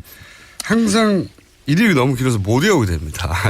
이런 것은 여하간 실제 준비하고 진행하시는 분들을 만난 거군요. 그렇죠. 네. 그래서 이분들이 어떤 고민을 갖고 있는지 어떤 고민을 해왔는지 뭐가 어려웠는지 이런 거 한번 들어보려고 합니다. 일단 먼저 이제 비상국민행동 공동상황실장인 박진 상황실장님 이야기부터 한번 들어보시죠. 사실 좀 놀라웠어요. 오랫동안 이런 집회나 이런 거 기획하고 참여를 해봤던 사람 입장에서도 예정하거나 예측할 수 없는 상황에서 많은 분들이 오신 거고요. 뭐 연령, 계층, 뭐 직업 너무나 다양한 분들이 오셨고요. 근데 그분들이 신기하게도 한 목소리로 박근혜 퇴진을 외치는 그런 상황이었죠. 그 안에 열망들은 또한 다양했다는 생각이 들어요. 적어도 저는 지금까지 소위 이제 박근혜 체제가 갖고 있었던 무수히 많은 모순들을 각자의 목소리로 얘기했다고 생각을 합니다. 당연히 즉각퇴진이 원칙이고 그래서 대통령이 내려올 때까지 촛불을 끄지 않고 저희 계속 같이 갈 겁니다. 이건 분명하고요. 다만 얼마나 다양하게 할 것인가 이제 방식의 문제일 것 같아요. 어떤 그 1분 소등 같이 집회에 굳이 나오지 않아도 내가 할 수 있는 어떤 행동들, 마음을 모으는 것들 이런 기획들을 많이 좀 해보려고 하고요. 마이크를 너무 가까이 계신 것 같아요, 그죠? 네, 그런 것 같습니다. 제가 이 전문 리포터가 아니어가지고. 혹은 콧바람이 너무 세신 거 아닙니까? 이게? 굉장한 힘인데 바람이 많이 멀었다고 하면 본인의 잘못이거나. 네. 자, 이분들도 놀란 거죠. 네. 그렇죠. 네. 이게 사실 아까도 말했지만 누군가의 기획, 자꾸 종북 세력이 이거 이때도 나왔잖아요. 누군가의 기획, 누군가의 선동으로 이렇게 할 수는 없는 겁니다. 절대로. 예. 그렇게 할 수 있는 사람이 됐다면 그 사람이 벌써 대통령 됐어요. 그렇죠. 몇백만 명이 지금 나와서 하는 건데요. 그 사람이 벌써 대통령 되고 그 사람이 종북 세력이었다면 이미 북한과 독일이 돼버렸어요. 그럴 수는 없는 거예요. 네. 어느 누구도. 어쨌든 뭐 얘기 들어보시면 아시겠지만은 이제부터 계속 촛불은 계속 진행된다는 얘기고요. 물론 이제 그 고민하듯이 이제 더 많은 시민들의 참여, 그러니까 이제 광장에서 직접 나와서 촛불 드는 건 아니어도 뭐 우리가 진행해봤죠. 이제 1분 소등 같은 거 있잖아요. 그러니까 자기 자리에서도 뭔가 촛불에 참여할 수 있는 더 많은 시민의 참여를 좀 고민해보겠다 이런 생각 말씀들을 많이 하셨어요. 저는 또 어떤 걱정이 들었냐면 저도 지난 주말에 갔었거든요. 지난 주말에 가고 집회 규모가 작아지더라도 앞으로 올 겨울은 잠깐이라도 와서 봐야 되겠구나 생각을 한 현장을 봐야 알 수 있는 게 있으니까 그런 생각을 했어요. 이게 이제 어쨌든 헌재로 넘어가서 헌재는 긴 호흡으로 갈 수밖에 없단 말이죠. 주 단위가 아니라 그렇죠. 적어도 1월 말 네, 그다음은 3개월에서 3월. 뭐 네. 4, 5개월. 네. 이 3개월 내내 한겨울에 주말에 다 나오라고 하는 건 이게 어려운 일이에요. 그런데 이게 어떤 비밀을 줄 수 있냐면 이제 내가 충분히 참여했고 의사 표현을 했고 관심은 가지겠지만 나도 이제 일상들이 있으니까 주말에 좀 쉬어야 되겠다 하는 분들은 많을 수 있어요. 네, 그럼요. 그러면 요 틈을 타가지고 촛불은 꺼졌다거나 민심이 바뀌었다거나 아니면은 이걸 여기서 힘을 얻어서 뒤집어 보겠다고 하는 세력들한테 용기를 준다거나 이럴 수 있단 말이죠. 충분히 그럴 가능성이 있다고 봐야죠. 그래왔죠. 네. 네.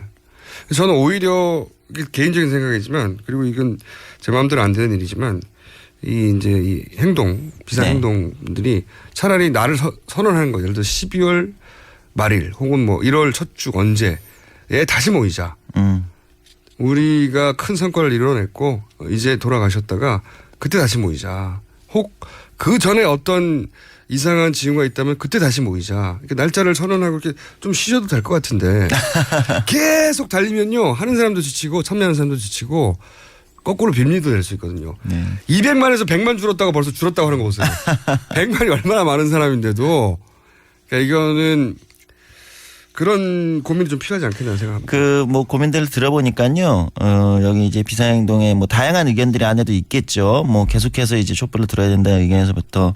근데 어쨌든 공통점은 광장에 이제 몇백만씩 뭐 모이는 이거에만 너무 집중하지 말고 더 다양한 방식으로 시민들이 토론하고 예를 들면 참여하고 할 수 있는 형식을 좀 다양하게 하자. 그러니까 이분들이 예전에 그 집회들이 사실은 시간이 지날수록 당연하게도 동력이 좀 떨어지고 네. 사람 숫자가 줄어들면 자연스럽게 반격의 기회를 제공하고 그 주장에 반대하는 사람들에게 이게 사라져 버린 게 오랜 집회의 역사거든요. 네.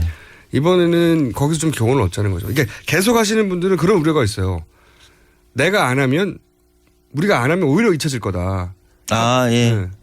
이번에는 그렇지 않다는 거죠. 그렇죠. 절대 아니에요. 왜냐면은 뭐 시기가 남아 있어요. 뭐 게다가 헌재 판결도 그렇죠. 있고요. 예. 뒤에 방점들을 찍을 게 몇 가지 더 남았기 때문에 그렇죠. 그런 걱정 안 하셔도 된다라고 좀 가서 말 좀 해주세요. 네, 나오기 싫어도 나오시게 될 겁니다. 왜냐면 주말에 좀 너무 피곤해요. 어쨌든 좀 휴가를 주세요. 네. 어쨌든 촛불 집회 이제 보시면서 뭐 이제 이거는 이제 소위 말하는 굉장히 이제 편향된 어떤 언론이 뭐 얘기하는 것만이 아닌데 예를 들면 이렇게 몇백만씩 모이는 집회 하려면 뭐가 제일 힘든 거냐. 예. 그리고 어떤 고민이 있는 거냐 또는 뭐 굉장히 편향된 언론들은 이런 얘기도 하잖아요. 그 집회 운영하는 돈 어디서 났냐. 맨날 아니 촛불 누가 사줬어. 그렇죠. 그래서 이제 근데 이제 그 언론의 이야기만이 아니더라도 진짜 궁금하긴 해요. 이렇게 거대한 집회를 그럼 어떻게 운영하고 준비하는지 그 재정은 어떻게 되는지 한번 이야기를 들어봤습니다. 예, 박진 상하실장님 이 재정 관련된 이야기 한번 들어보시죠. 저희가 행사할 때마다 그 모금을 돌리잖아요. 그 모금 장소에서 많게는 2억 넘게 모이고요. 적게는 이제 몇 천만 원이 모이는데 그 모이는 것으로 사실은 지금 모두 행사를 유지해요. 근데 보셨겠지만 음향, 무대, 뭐 LED 이게 한 번 행사에 사실은 몇 억짜리 행사거든요. 집회가 크면 사람들이 들어갈 수가 없어요. 자원봉사자들이 그 대열 안으로 들어가서 이제 모금을 해야 되는데 그럴 때 덜 모이는 거죠. 아이러니하게도. 그래서 뭐 그런 어려움이 있지만 기본적으로 시민 여러분들이 스스로 만드는 행사다. 이게 원칙인 거죠. 그렇군요. 이 행사는 모금으로 철저히 운영한다. 사실 이걸 누가 됩니까? 그렇죠. 네. 이 단체들요. 돈 없어요. 대단히 영세해요. 단체들 다 영세하고 이분들이 이 돈을 댈 수가 없거든요. 근데 거기 장비도 보면 장난 아니거든요. 그렇죠. 그 이제 실비 수준으로 그분들이 또 일종의 재능 기부를 하시는 거죠. 네. 실비 수준으로 하는 그렇다 것도. 하더라도 그분들도 손해를 보고 매주 내버릴 수는 없기 때문에 그렇죠. 실비는 커버가 돼야 되는데 그거를 이제 현장에서 모금해서. 네, 재밌는 거는 근데 사람이 너무 빡빡하게 많이 모이면 모금함을 들고 들어갈 길이 없는 거예요. 가운데 쪽으로는. 그러면 이제 오히려 덜 모인다는 거죠. 그래서 모금이. 집회하는 분들이 모금줄을 만들어야 돼요. 네. 한 줄을 비워서 들어가서. 그게 굉장히 중요합니다. 저도 이게 대형 집회를 해본 적이 있는데 사람이 많이 모이면 이걸 걷기가 어려워요. 못 들어가가지고 그 안에 아이러니하게도. 네, 그런 역설이 발생하는 거예요. 적당히 와야지. 근데 어떻게 적당히 오라고 합니까? 그러니까요. 자기들이 뭐를 써야죠. 네. 저기 드론 같은 거 띄워서.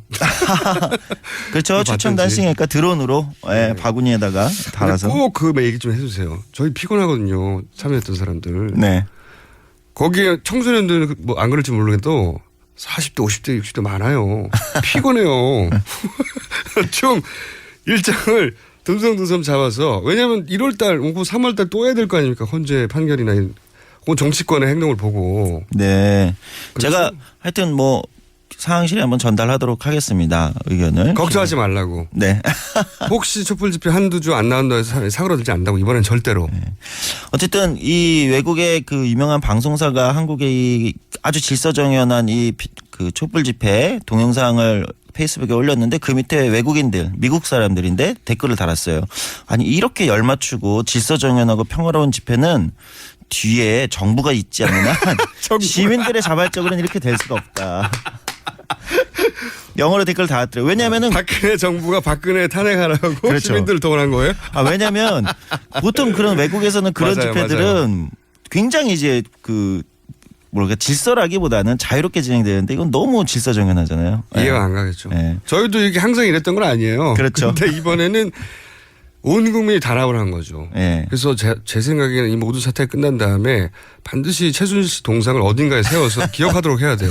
예, 어쨌든 촛불 집회 준비하면서 가장 걱정했던 게 뭐냐라고 물어봤어요. 그러니까 안전이라는 답변이 나왔습니다. 사람이 워낙 많으니까. 예, 공동상활자 민주노총의 대협실장 맡고 있는 박병우 민주노총 대협실장님 이야기 들어보시죠. 안전사고에 대한 우려가 집회 시작할 때보다 끝날 때까지 가장 큽니다. 실제로 처음 80만이 움집을 했을 때 그때 한번 세종문화회관 계단에서 갑자기 이 심장마비처럼 이렇게 한 환자가 발생을 했다고 연락을 받았고 제가 이제 상황을 총괄하는 입장에서는 그 무대를 바로 네, 이래서 1,200여 계신 분이 뛰어나와서 해결했다. 안전 문제 가장 걱정됐다. 그 이후로는 이제 안전사고가 몇백만 명씩 모이는데도 한 번도 일어나지 않았죠. 그것도 놀라운 일이에요. 알겠습니다. 오늘은 여기까지 해야 될 것 같습니다. 그리고 저희한테 좀 휴가를 달라고 꼭 전해주시고 지금까지 조성조 소장이었고요. 저희도 여기서 끝이 납니다. 네, 내일 다시 뵙겠습니다. 감사합니다. 김어준이었습니다. 안녕.